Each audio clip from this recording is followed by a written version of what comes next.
નમસ્કાર, હું કનુ સગર ચેનલમાં તમારા બધાનું સ્વાગત છે. સારસ્વત મિત્રો, આજે આપણે જીસીઆરટીની વેબસાઇટ ઉપરથી ભાષાદીપ કેવી રીતે ડાઉનલોડ કરી શકીએ તેની હું સમજ આપવાનો છું. સૌપ્રથમ તમારે તમારા મોબાઈલમાં વેબ બ્રાઉઝર ઉપર જવાનું. ત્યાં સર્ચ બારની અંદર GCERT લખશો .gujarat.gov.in ઉપર તમે જોઈ શકો છો.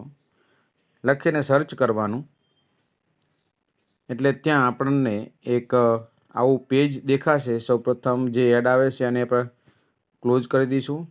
ડાબી સાઈડ તમે જોશો તો આપણને એક મેનુ દેખાય છે. એ મેનુ પર ક્લિક કરશું. ઘણા બધા ઓપ્શન દેખાશે. એની અંદર રિસોર્સ બેંક છે. એની સામેના ભાગે એક ઓપ્શન ખુલશે, એની પર ક્લિક કરશું.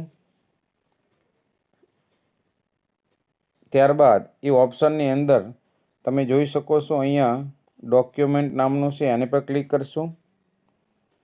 ડોક્યુમેન્ટ ઉપર ક્લિક કરતાં એક નવું પેજ ખુલશે. ત્યાં તમને જુદા જુદા ઓપ્શનો જોવા મળશે.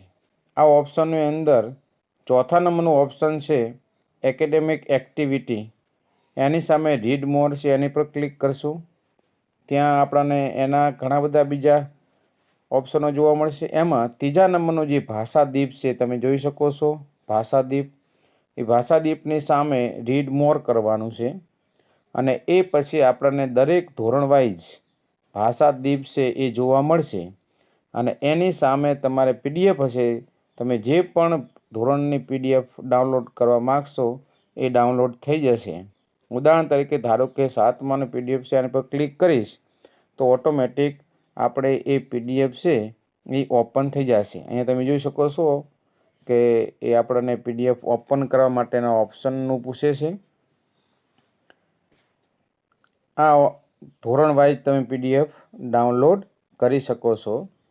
અહીંયા આપણે ધોરણ 7નું છે, તમે જોઈ શકો છો ધોરણ 7નું ભાષાદીપ. અને એ પછી તમે આપણા વાંચન ગણન લેખનની અંદર ઉપયોગમાં લઈ શકો છો. આશા રાખું છું કે તમને આ વિડીયોની અંદર કમ્પ્લીટ માહિતી મળી ગઈ હશે. તો આવી રીતે આપણે આપણી ભાષાદીપ છે એ GCERTની વેબસાઇટ ઉપરથી ડાઉનલોડ શકીએ છીએ. આ વિડીયો ગમ્યો હોય, ઉપયોગી હોય તો લાઇક, શેર અને સબસ્ક્રાઈબ કરવાનું ભૂલશો નહીં.